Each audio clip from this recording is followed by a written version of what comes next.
Hamas ने Israel पर शनिवार को अचानक जमीन से लेकर समुद्र तक से धावा बोल दिया था।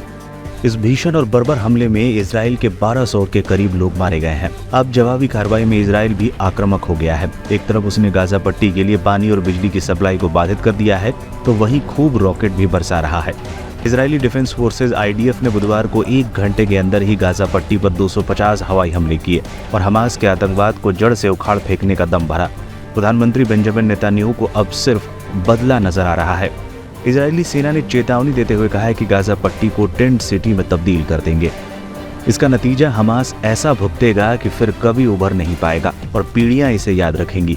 इजरायल की सेना ने जमीन पर भी 3 लाख से ज्यादा सैनिकों को तैनात कर दिया है। इजरायली सेना के प्रवक्ता जोनाथन कॉनरिकस ने कहा है कि हम सीमा पर भारी हथियारों के साथ 3 लाख सैनिकों को भेज रहे हैं और कहा कि भले ही हमास ने हमें इस जंग में कूदने के लिए मजबूर किया है, लेकिन इसका अंत हम ही करेंगे। उन्होंने कहा कि इस जंग को खत्म होने तक हमास की सैन्य ताकत पूरी तरह खत्म हो जाएगी, फिर वो इजराइल के लोगों को कभी खतरे में नहीं डाल पाएंगे।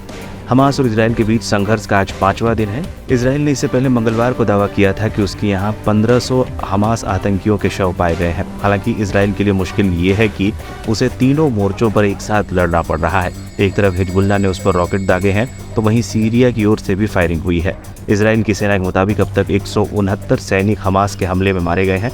गौरतलब है कि युद्धकाल से परे इजराइल पर इस तरह का ये हमला बीते 75 सालों में पहली बार हुआ है, जिसमें इतनी बड़ी संख्या में मौतें हुई हैं।